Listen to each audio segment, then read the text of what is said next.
Good morning everyone, welcome to newspaper decoded. आज हम अपना 23 जनवरी का द हिंदू न्यूज़पेपर देख लेते हैं। Governor walks out after two line speech to Karnataka legislature. तो यहाँ पर इंडियन कॉन्स्टिट्यूशन का जो आर्टिकल 176 है वो क्लियरली बोलता है कि हर साल का जो फर्स्ट असेंबली सेशन है और जनरल इलेक्शन के बाद जो पहला सेशन होता है उसमें गवर्नर का लेजिस्लेचर को एड्रेस करना देना जो है वो मैंडेटरी होता है। तो ये एड्रेस कोई पर्सनल स्पीच गवर्नर की नहीं होती, बल्कि जो इलेक्टेड स्टेट गवर्नमेंट होती है उसकी पॉलिसीज और प्रोग्राम्स के स्टेटमेंट होते हैं। और जो आर्टिकल 163 है उसके हिसाब से गवर्नर अपना काम जो है काउंसिल ऑफ मिनिस्टर्स की एडवाइस पर करते हैं। तो इसका मतलब स्पीच का कंटेंट कैबिनेट जो है स्टेट गवर्नमेंट की कैबिनेट डिसाइड करती है, गवर्नर सिर्फ उसे रीड करता है। तो गवर्नर के पास ये ऑप्शन नहीं होता है कि वो स्पीच रिफ्यूज़ करे, खुद के स्पीच लिखे या फिर पॉलिटिकल डिसएग्रीमेंट फ्लोर पर दिखाए। लेकिन अगर गवर्नर को कंटेंट पर ऑब्जेक्शन हो तो कॉन्स्टिट्यूशनल तरीके से प्राइवेट कम्युनिकेशन होती है, वॉकआउट नहीं होता। तो इसलिए जब कर्नाटका में बेसिकली गवर्नर ने कैबिनेट एड्रेस अप्रूव्ड जो एड्रेस है वो नहीं पढ़ा और वॉकआउट कर गए, तो स्टेट गवर्नमेंट ने इसे आर्टिकल 176 का वायलेशन और कॉन्स्टिट्यूशनल कन्वेंशन के खिलाफ बताया। और ऐसी ही चीज़ हमने जो है केरला और तमिलनाडु में भी देखी, जहाँ पर गवर्नर्स ने स्टेट गवर्नमेंट प्रिपेयर्ड एड्रेस को पूरा नहीं पढ़ा। तो यहाँ पे India absent as Trump rolls out board of peace with 19 nations attending. तो यहाँ पे यूएस प्रेसिडेंट डोनाल्ड ट्रम्प ने थर्सडे को अपना बोर्ड ऑफ पीस इनॉग्रेट किया, जिसका एम है इसराइल और हमास के बीच सीजफायर मेंटेन करना। तो ट्रम्प का कहना है कि सब लोग इस बॉडी का हिस्सा बनना चाहते हैं और फ्यूचर में ये यूनाइटेड नेशन को भी राइवल कर सकती है। हालांकि कई क्लोज यूएस एलाइज ने इसे शामिल होने से मना कर दिया है और इस सेरेमनी में इंडिया प्रेजेंट नहीं था। तो प्राइम मिनिस्टर नरेंद्र मोदी को इनविटेशन दिया गया था, लेकिन इंडिया ने अभी तक इस पे फाइनल डिसीजन नहीं लिया है। और वहीं पर Pakistan, Turkey, Saudi Arabia, UAE जैसे कंट्रीज ने इनवाइट एक्सेप्ट कर लिया है। तो ट्रम्प ने क्लेम किया है कि 59 कंट्रीज ने जो बोर्ड है वो ज्वाइन कर लिया है।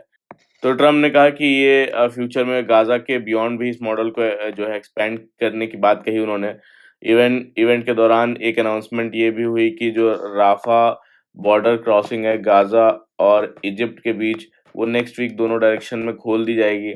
और इस बोर्ड को पहले सिर्फ सीज फायर मॉनिटर करने के लिए जो है सोचा गया था, लेकिन अब ये काफ़ी एम्बिशियस हो गया है। इसी वजह से कई कंट्रीज इसका मैंडेट और जो मेंबरशिप है उस पे स्केप्टिकल है। तो ट्रम्प ने पहले यूनाइटेड नेशन को रिप्लेस करने की जैसी बातें की, लेकिन बाद में कहा कि ये जो है काम यूनाइटेड नेशन के साथ मिलकर किया जाएगा। और यूएस के जो सेक्रेटरी ऑफ स्टेट हैं मार्को रूबियो, उन्होंने कहा कि कुछ देश जो है इसको ज्वाइन करना चाहते हैं, पर उन्हें पहले अपनी पार्लियामेंट की अप्रूवल चाहिए। फिर जो नेक्स्ट है यहाँ पे net FDI negative for fourth month in a row in November 2025। तो यहाँ पे आरबीआई के लेटेस्ट डेटा के मुताबिक इंडिया का जो नेट एफडीआई है वो नवंबर मंथ में लगातार चौथी बार नेगेटिव में रहा 2025 में। तो नेट एफडीआई क्या होता है? ये बेसिकली जो ग्रॉस एफडीआई है, ग्रॉस एफडीआई इनफ्लो जो हमारे इंडिया में आया माइनस एफडीआईज का आउटफ्लो। तो एफडीआई आउटफ्लोज में क्या क्या आता है? एक तो रिपैट्रिएशन ऑफ प्रॉफिट्स, यानी कि जो कंपनी जो प्रॉफिट अपना वापस ले जा रही हैं, डिसइन्वेस्टमेंट या एग्जिट या शेयर या पैसे बेचकर बाहर ले जाना।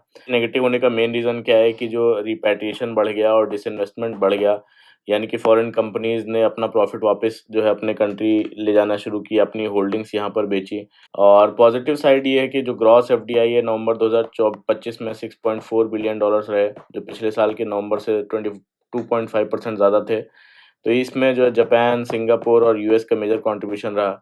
और आरबीआई ने बताया कि जो फॉरेन पोर्टफोलियो इन्वेस्टर हैं उन्होंने भी 2025-26 में वो एफपीआई इन्वेस्टमेंट भी नेगेटिव में रहा। और इसके पीछे जो इंडिया यूएस का ट्रेड डील पर अनसर्टेनिटी और रुपये की वीकनेस जैसे फैक्टर्स बताए गए हैं, जिन्होंने इन्वेस्टर्स के कॉन्फिडेंस को हर्ट किया।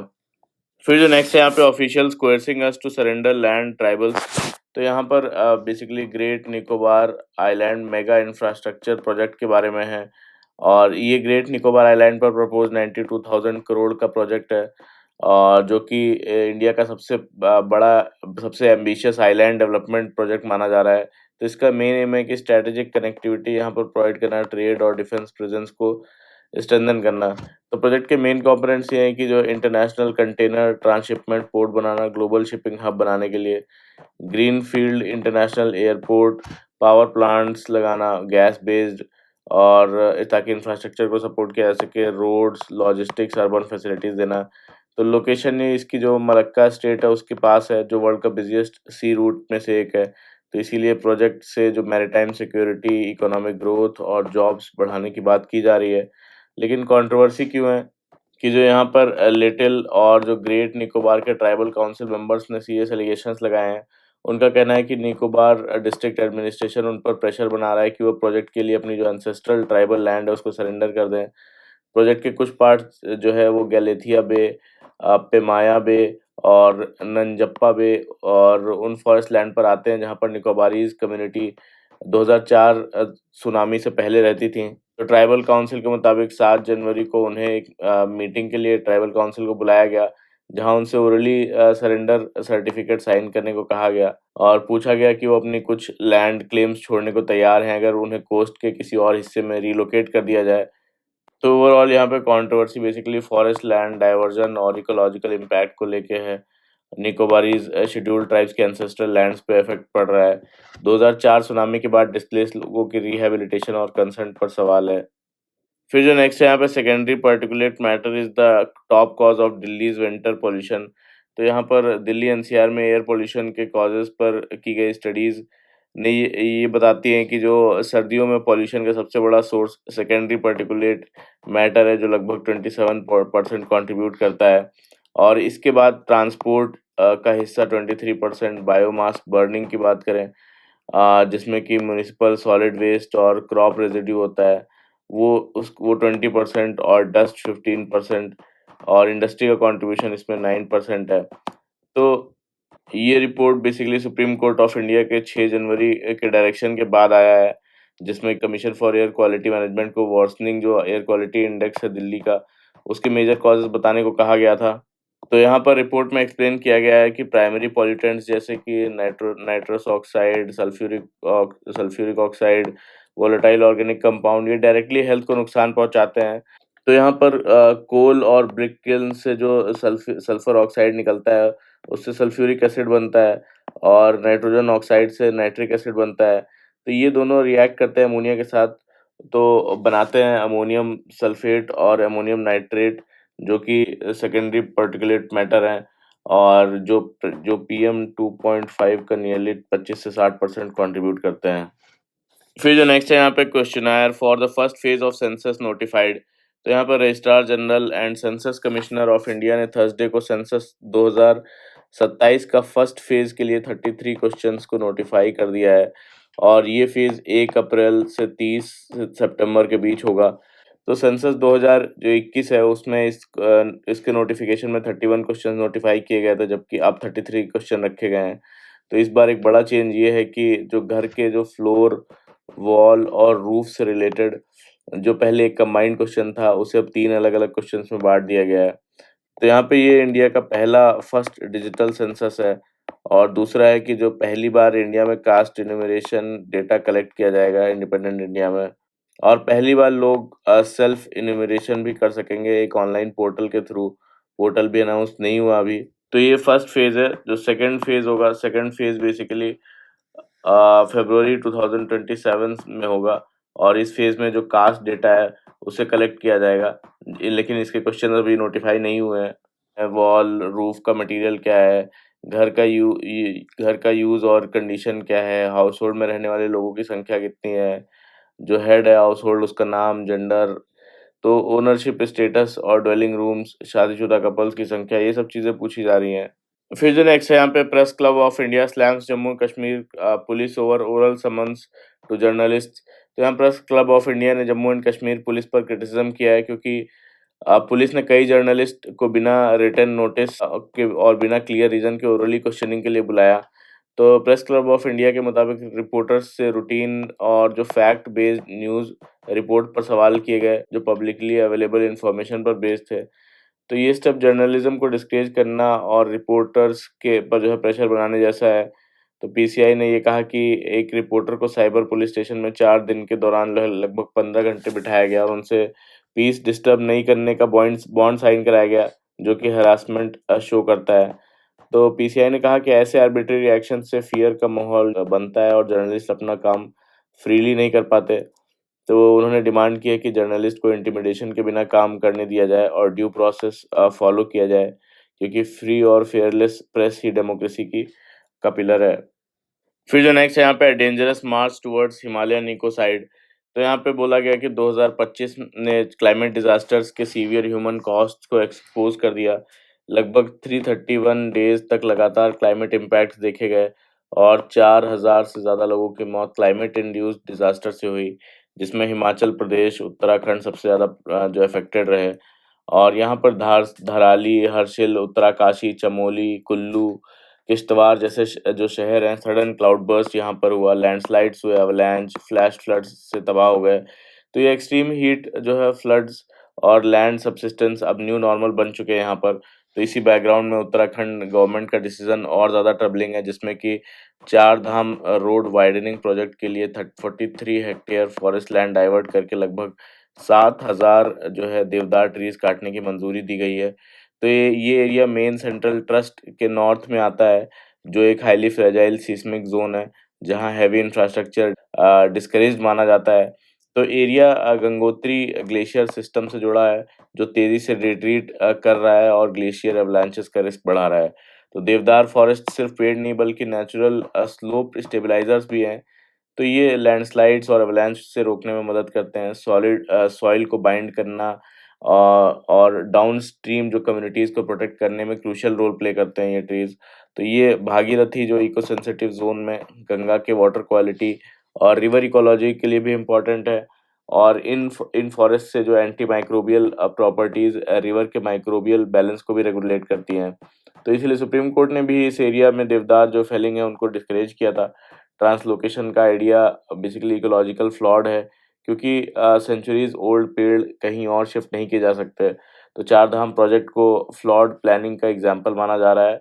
और जो एनवायरमेंटल इम्पैक्ट असेसमेंट बाईपास करना, गलत रोड विड्थ स्टैंडर्ड्स रखना और स्टीप हिल कटिंग और इनडिस्क्रिमिनेट डंपिंग है, उसके कारण 700 किलोमीटर रोड पर 800 से ज़्यादा लैंडस्लाइड जोन जो है वो बन चुके हैं। और ये approach national mission for sustaining Himalayan ecosystem जैसे पॉलिसी गोल्स के खिलाफ है। वैसे यही है कि जो हिमालयाज़ एक क्लाइमेट सेंसिटिव फाउंडेशन है, अनसेफ जो लैंड यूज़ डिज़ास्टर को ट्रिगर करता है और क्लाइमेट चेंज उन्हें रिस्क मल्टीप्लायर बना देता है। तो अगर नेशनल इंटरेस्ट और सिक्योरिटी जो है रियल गोल है, तो डिज़ास्टर रेजिलियंस और साइंस बेस्ड डेवलपमेंट को इंफ्रास्ट्रक्चर से ऊपर रख कर सॉल्यूशन निकालना होगा, जो कि एक सिंगल सस्टेनेबल रोड है।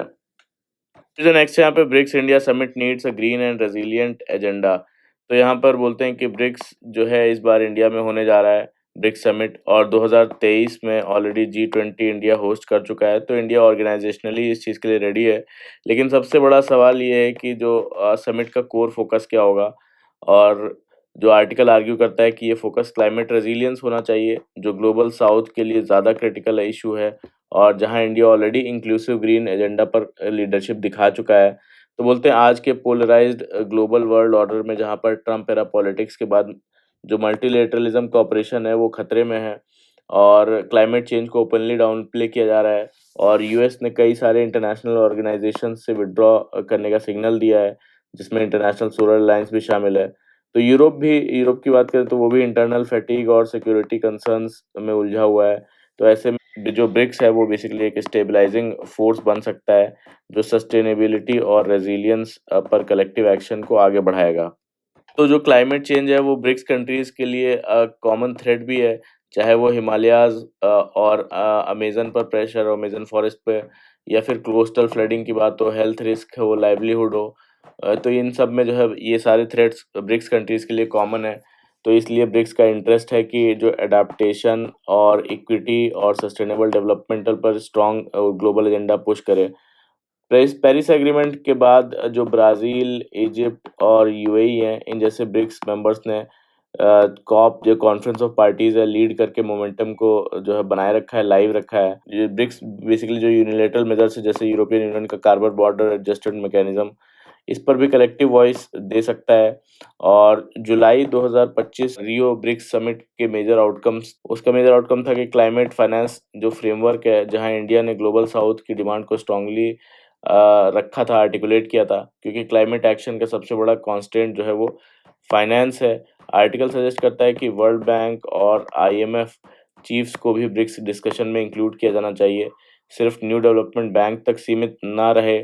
और आज के जो एक्सपैंडेड ब्रिक्स है, जिसमें कि इजिप्ट, इथोपिया, इंडोनेशिया और ईरान और यूएई, इनके साथ जो हाफ ग्लोबल पॉपुलेशन हो जाती है और लगभग 40% जीडीपी कंट्रीब्यूट करते हैं ग्लोबली, 26% ग्लोबल ट्रेड रिप्रेजेंट करता है। तो as a BRICS chair India के पास मौका है कि वो रेजिलियंस बेस्ड ग्रीन एजेंडा को लीड करे, जो ग्लोबल साउथ के लिए ज़रूरी है, और जियोपॉलिटिकली चाइना की ग्रीन लीडरशिप एम्बिशंस को बैलेंस भी करता है। फिर जो नेक्स्ट है यहाँ पे, India must eschew temptation to be a part of Trump's peace board. तो यहाँ पर इंडिया ने डेवॉस में डोनाल्ड ट्रंप जो लेड बोर्ड ऑफ पीस है, उसको उसके चार्टर के अनाउंसमेंट को अटेंड नहीं किया, लेकिन पीएम नरेंद्र मोदी को इस पे इनवाइट मिला, पर गवर्नमेंट अभी भी डिस्कशन कर रही है इसमें ज्वाइन करने के लिए। तो board of piece Trump administration का जो गाजा पीस प्रपोजल है, उसका फेज 2 का हिस्सा है, जिसका एम है इसराइल और पैलेस्टीन कॉन्फ्लिक्ट को टू स्टेट सॉल्यूशन के थ्रू सॉल्व करना बताया गया है। तो इसराइल हमास सीज़फायर के बाद इस प्रपोजल को यूनाइटेड नेशन सिक्योरिटी काउंसिल ने अप्रूव किया था, और इंडिया के लिए ज्वाइन करने के लिए कुछ प्रैक्टिकल रीजंस हैं इसको, कि इंडिया ट्रेडिशनली पैलेस्टीनियन कॉज को सपोर्ट करता आया है, ह्यूमैनिटेरियन एड देता आया है, और जो यूएई, सऊदी अरेबिया, टर्की जैसे पार्टनर्स ऑलरेडी ज्वाइन कर चुके हैं यहाँ पर। साथ ही जो यूएस इंडिया ट्रेड टॉक्स हैं और बायलैटरल टाइज की सेंसिटिविटी भी एक फैक्टर हो सकती है। लेकिन आर्टिकल स्ट्रांगली कॉशन करता है कि जो बोर्ड ऑफ पीस है, उसका स्ट्रक्चर और मैंडेट अनक्लियर है, और लीक्ड चार्टर के मुताबिक गाज़ा का डायरेक्ट मेंशन नहीं है इसमें। तो ट्रम्प खुद चेयरमैन हैं इसके, और उनके फ्रेंड्स और फैमिली एग्जीक्यूटिव्स बोर्ड में हैं, और बॉडी को फ्यूचर में यूनाइटेड नेशन के ऑल्टरनेटिव जैसा प्रोजेक्ट किया जा रहा है। पैलेस्टीनियन जो पॉलिटिकल लीडरशिप को एक्सक्लूड करना, जबकि इजरायली पीएम को इंक्लूड करना, इसकी जो लेजिटिमेसी है उस पर सवाल उठाता है। तो पाकिस्तान का ज्वाइन करना इंडिया के लिए एक और रेड फ्लैग है, स्पेशली अगर कश्मीर इशू को जो है फ्यूचर में इंक्लूड किया गया। और इसके अलावा जो $1 बिलियन का मेंबरशिप फीस है, परमानेंट मेंबरशिप फीस, और जो नॉन यूएन स्टेबलाइजिंग फोर्सेस जैसे प्रोविजंस भी प्रॉब्लमेटिक है यहाँ पर। तो आर्टिकल का कंक्लूजन ये है कि इंडिया को प्रेशर या फिर फियर ऑफ मिसिंग आउट में डिसीजन नहीं लेना चाहिए। न्यू दिल्ली को पार्टनर्स, खासकर जो पैलेस्टीन से कंसल्ट करते हुए, अपने नेशनल इंटरेस्ट और प्रिंसिपल्स और कंशियंस के हिसाब से फाइनल कॉल लेनी चाहिए। फिर जो नेक्स्ट है, Europe and the rest of the world should still be very of US moves. तो यहाँ पर डेवोस में वर्ल्ड इकोनॉमिक फोरम के स्पीच के दौरान यूएस प्रेसिडेंट डोनाल्ड ट्रंप ने एक सिग्नल दिया। उन्होंने ग्रीनलैंड को एक्वायर करने का जो आइडिया है उससे पीछे नहीं हटने के हिंट्स दिए हैं। तो इससे जो यूरोप है और नेटो है, इनको काफ़ी रिलीफ मिला है, क्योंकि पिछले कुछ हफ्तों से टेंशन बढ़ गया था। तो ट्रंप ने पहले वार्निंग दी थी कि अगर ग्रीनलैंड पर डील नहीं हुई तो यूरोपियन यूनियन कंट्रीज़ पर हैवी टैरिफ्स लगाएंगे, 10 से 25% तक का। तो इस बैकड्रॉप में यूरोप ने भी जो काउंटर टैरिफ और यूएस टेक कंपनीज को टारगेट करने जैसे ऑप्शन सोचने शुरू कर दिए थे। तो डेवॉस के बाद बेसिकली ट्रम्प का फोकस फोर्स के बजाय फ्यूचर डील फ्रेमवर्क पर शिफ्ट हो गया है, जो सिर्फ ग्रीनलैंड ही नहीं बल्कि पूरे आर्कटिक रीजन से जुड़ा हुआ है। तो इसमें यूएस का basically golden dome missile defence plan भी शामिल है, जिसमें स्पेस बेस्ड वेपन्स जो है पोजीशनिंग करना, इन जैसे इन सेंसिटिव इश्यूज डिस्कस हो रहे हैं। तो ट्रम्प ने ये भी इंडिकेट किया है कि इस प्रोसेस का कोई फिक्स टाइमलाइन नहीं है। आर्टिकल का डीपर मैसेज ये है कि दुनिया का जो रूल बेस्ड इंटरनेशनल ऑर्डर है, धीरे-धीरे वीक हो रहा है। कनाडा के प्राइम मिनिस्टर मार्क कार्नी ने वार्निंग दी है कि पावरफुल कंट्रीज अब ट्रेड, टैरिफ, फाइनेंस और सप्लाई चेन को प्रेशर टूल्स की तरह यूज़ कर रहे हैं। तो इस सिचुएशन में जो मिडिल पावर्स जैसे इंडिया अक्सर सोचती हैं कि पावरफुल कंट्रीज़ के साथ एडजस्ट करना या कंप्लाई करना ही ये सेफ्टी उससे मिल जाएगी, लेकिन ऐसा नहीं होता। सिर्फ कंप्लायंस कभी प्रोटेक्शन जो है वो गारंटी नहीं करता। इंडिया जैसे कंट्रीज़ को ये समझना होगा कि ग्लोबल पॉलिटिक्स में रूल ऑफ लॉ और नॉर्म्स को सच में फॉलो किया जा रहा है, या फिर प्रेशर और ब्रूट फोर्स नया नॉर्मल बन चुका है। फिर जो नेक्स्ट है यहाँ पे, does Trump's Greenland plan signal end of NATO. तो यहाँ पर बेसिकली वेनेजुएला पर यूएस मिलिट्री एक्शन और वहाँ पर प्रेसिडेंट निकोलस मदुरो को कैप्चर करने के कुछ ही दिन बाद यूएस प्रेसिडेंट डोनाल्ड ट्रंप ने ग्रीनलैंड को लेकर अपना पुश तेज कर दिया, और ट्रंप ने ग्रीनलैंड को अमेरिका की नेशनल सिक्योरिटी के लिए एब्सोल्यूट नेसेसिटी बताया। तो ग्रीनलैंड बेसिकली डेनमार्क का ऑटोनोमस टेरिटरी है और डेनमार्क जो है वो नेटो का मेंबर है। तो इसलिए सवाल उठा है कि अगर यूएस ही नेटो मेंबर्स की सॉवरेनिटी को चैलेंज करेगा तो नेटो का आर्टिकल जो 5 है उसका क्या मीनिंग रहेगा, कि जिसमें कि ये लिखा है कि अगर नेटो का किसी एक मेंबर कंट्री पर आर्म्ड अटैक होता है तो बाकी सारे नेटो मेंबर्स उस पे अपना अटैक मानेंगे और मिलकर डिफेंस में जो है वो मदद करेंगे। तो अगर एक नेटो कंट्री दूसरे नेटो कंट्री की जो है सॉवरेनिटी को चैलेंज करता है तो आर्टिकल 5 का क्या होगा? तो एक्सपर्ट्स कहते हैं कि ट्रम्प का जो अप्रोच है न्यू यूएस यूनिलैटरलिज्म को दिखाता है और इंटरनेशनल लॉज और अलायंसेस को सेकेंडरी समझता है। तो ग्रीनलैंड के पीछे सिर्फ सिक्योरिटी नहीं बल्कि आर्कटिक जो शिपिंग रूट्स हैं, नॉर्दर्न सी रूट, नॉर्थ वेस्ट पैसेज और क्रूशियल जो मिनरल्स हैं, वो इन जैसे स्ट्रेटेजिक इंटरेस्ट भी यहाँ पर शामिल हैं। लेकिन आर्कटिक के लिए पहले से इंस्टीट्यूशनल जो एग्रीमेंट्स हैं, अरेंजमेंट्स मौजूद हैं बोलते हैं। इसीलिए ग्रीनलैंड पर फोकस जो है लॉजिक से ज़्यादा पावर असर्शन का लगता है। और इस स्टैंस से जो छोटे नेटो मेंबर्स हैं उनको मैसेज जाता है कि यूएस पर ऑटोमेटिक सिक्योरिटी गारंटी का भरोसा कमज़ोर पड़ सकता है। तो यहाँ पर ट्रम्प का जो make America great again world view है वो बेसिकली अलायंसेस को बर्डन मानता है और यूएस को अपने वेस्टर्न हेमिस्फीयर पर फोकस करने को कहता है, सिर्फ इन्फ्लुएंस से नहीं बल्कि सॉवरेनिटी कंट्रोल तक भी करने को बोलता है। तो यूरोप इसलिए नर्वस है और अकोमोडेट करने की कोशिश कर रहा है। तो यहाँ पे बोलते हैं कि आर्कटिक रीजन में जो यूएस है, रशिया है, चाइना है, इन सब का कॉम्पिटिशन वहाँ पे बढ़ रहा है और रशिया वहाँ पे हिस्टोरिकली जो है स्ट्रांग है और यहाँ पे बेसिकली यूएस और रशिया के रिलेशंस पर डिपेंड करेगा कि वहाँ पर कोऑपरेशन होगा या फिर जो है कंपटीशन होगा। तो ग्रीनलैंड इशू नेटो का फ्यूचर और रूल बेस्ड ऑर्डर के लिए एक क्लियर वेकअप कॉल है, खासकर यूरोप के लिए। फिर नेक्स्ट यहाँ पे is Asia Pacific on track towards elimination of malaria by 2030। तो यहाँ पर वर्ल्ड मलेरिया रिपोर्ट 2025 ने 2030 मलेरिया एलिमिनेशन टारगेट से पहले मिक्स पिक्चर दिखाई है। तो अच्छी खबर ये है कि बोलते हैं एशिया पैसिफिक रीजन में मलेरिया केसेस जो है वो घटकर 2023 में 9.6 मिलियन से 2024 में 8.9 मिलियन हो गए हैं। तो पाकिस्तान में मेजर रिडक्शंस हुए और कंबोडिया, लाओस और वियतनाम ने हिस्टोरिक लोज जो है रिपोर्ट किए और ग्रेटर मेकोंग सब रीजन ने anti malarial drug resistance control करने में भी प्रोग्रेस दिखाई है। तो यहाँ पे बोलते हैं कि आर्टेमिसिनिन बेस्ड जो फ्रंट लाइन है, आर्टेमिनिजन बेस्ड ट्रीटमेंट, ये क्या होता है? ये बेसिकली मलेरिया का सबसे पावरफुल और फर्स्ट लाइन जो है वो ट्रीटमेंट होता है। इसमें आर्टेमिसिनिन को किसी और ड्रग के साथ मिलाकर दिया जाता है, जैसे कि एसीटी आर्टेमिसिनिन कॉम्बिनेशन थेरेपी कहते हैं। तो ये इसलिए होता है ताकि मलेरिया का जो पैरासाइट है पूरी तरीके से खत्म हो जाए। तो कंसर्न इसलिए कि जो ये बेसिकली आर्टेमिसिनिन बेस्ड ट्रीटमेंट, इसका रेजिस्टेंस भी बढ़ रहा है और ग्लोबल फंडिंग शार्पली कम हो रही है। तो 2024 में सिर्फ 42% ग्लोबल मलेरिया फाइनेंसिंग नीड्स ही मीट हो पाई और जो प्रोग्रेस है वो काफ़ी अनइवन है। कुछ कंट्रीज़ मलेरिया फ्री हो चुकी हैं जैसे श्रीलंका, चाइना, तिमोर लिस्टे, पर जो हाई बर्डन और कॉम्प्लेक्स रीजन्स में स्लो डाउन या रिवर्सल देखा गया। तो यहाँ पे इंडिया के लिए क्या है कि इंडिया का गोल है कि 2027 तक जो मलेरिया है उसको उसके लोकल इंडिजिनस केसेस को ज़ीरो कर दिया जाए और ये एम्बिशियस टारगेट है बट पॉसिबल है। और 2015 के बाद इंडिया ने काफ़ी अच्छा प्रोग्रेस दिखाया है, केसेस और डेथ्स दोनों गिरे हैं, लेकिन रिसेंट ईयर्स में प्रोग्रेस जो है वो स्लो हुई है और कुछ जगहों पर केसेस फिर बढ़ने लगे हैं, रिबाउंड हो रहे हैं। तो इससे रिस्क बढ़ गया है और टारगेट मिस हो सकता है। तुम बोलते हैं मलेरिया को के जो कंट्रोल है उससे एलिमिनेशन तक ले जाने के लिए 3 चेंजेस ज़रूरी हैं। एक रियल टाइम सर्विलेंस, हर जो केस है मलेरिया का उसको तुरंत डिटेक्ट किया जाए, रिपोर्ट किया जाए, ट्रीट किया जाए और गवर्नमेंट प्लस प्राइवेट सेक्टर सब कवर हो इसमें।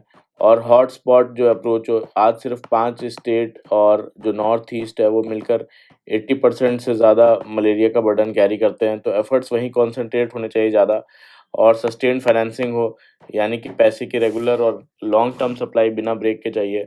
और जो यहाँ पे आरटीएस एस और R21 वैक्सीन्स हैं वो मलेरिया के अगेंस्ट मेजर ब्रेक थ्रूज हैं, लेकिन सबसे बड़ा थ्रेट आज इनकी फंडिंग की कमी है। अगर पैसा कम हुआ तो एलिमिनेशन रिस्क जो है वो रुक सकता है। तो इंडिया का जो मलेरिया एलिमिनेशन है डिपेंड करेगा सर्विलेंस कितना अच्छा है हमारा, टारगेटेड एग्जीक्यूशन है कि नहीं है और फाइनेंसिंग, और रादर देन जस्ट मेडिसिन और वैक्सीन पर डिपेंड करना। फिर जो नेक्स्ट यहाँ पे India European Union to impact on defence and security says Kallas.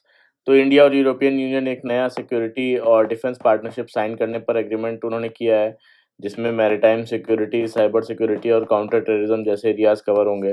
तो इस पार्टनरशिप पर नेक्स्ट वीक जो है साइन किया जाएगा। यूरोपियन यूनियन के प्रेसिडेंट और जो यूरोपियन काउंसिल के प्रेसिडेंट इंडिया विजिट करेंगे, रिपब्लिक डे के चीफ गेस्ट होंगे। तो इसी विजिट के दौरान जो 16th India European union summit भी होगी, और यूरोपियन यूनियन की जो टॉप डिप्लोमेट हैं, उन्होंने कहा कि इंडिया और यूरोपियन यूनियन एक दो 2030 विजन के साथ नया कॉम्प्रिहेंसिव स्ट्रेटेजिक एजेंडा अडॉप्ट करेंगे। और यूरोपियन यूनियन बेसिकली इंडिया का मेजर ट्रेडिंग पार्टनर है, और यूरोप की इकोनॉमिक रेजिलियंस के लिए इंडिया को इंडिस्पेंसेबल माना जा रहा है। तो इस विजिट का एक बड़ा फोकस इंडिया और यूरोपियन यूनियन का फ्री ट्रेड एग्रीमेंट पर भी है, जो भी फाइनल स्टेजेस में है। दोनों साइड्स ने सिक्योरिटी ऑफ एग्रीमेंट और जो एक मोबिलिटी फ्रेमवर्क एमओयू पर साइन पर भी काम कर रहे हैं, जिससे जो स्टूडेंट्स हैं, रिसर्चर्स हैं, सीजनल वर्कर्स हैं, स्किल्ड प्रोफेशनल्स हैं, उनका मूवमेंट ईजी हो। फिर जो नेक्स्ट यहाँ पे Europe has to act now to ensure security Zelensky. तो यूक्रेनियन प्रेसिडेंट वोलोदिमीर ज़ेलेंस्की ने डेवोस में वर्ल्ड इकोनॉमिक फोरम में यूरोपियन यूनियन पर रशिया के खिलाफ पॉलिटिकल विल की कमी का आरोप लगाया। उन्होंने कहा कि यूरोप को अपनी सिक्योरिटी और डेमोक्रेटिक वैल्यूज़ को डिफेंड करने के लिए अभी एक्शन लेना होगा, खासकर जब यूएस का फोकस कम हो रहा है। और ज़ेलेंस्की की जो यूएस प्रेसिडेंट डोनाल्ड ट्रंप से मीटिंग पॉजिटिव रही। उन्होंने बताया कि यूएस, यूक्रेन और जो रशिया के बीच यूएई में टॉक्स होने वाली हैं, और पीस के लिए सभी साइड्स को कॉम्प्रोमाइज़ करना होगा। तो यूक्रेन वॉर चौथे साल के करीब है, और रशिया लगभग 20% टेरिटरी कंट्रोल करता है यूक्रेन का। पीस डील के डॉक्यूमेंट्स लगभग रेडी हैं, जिसमें सिक्योरिटी गारंटीज और फ्यूचर इकोनॉमिक प्लान्स शामिल हैं। तो ये था पूरा आज का हमारा द हिंदू का न्यूज़ डिस्कशन। कैसा लगा बताइएगा, लाइक कर लीजिएगा मेरा वीडियो, कमेंट करके बताइए कैसा लगा, सब्सक्राइब भी कर लीजिएगा मेरा channel. Thank you very much for the discussion.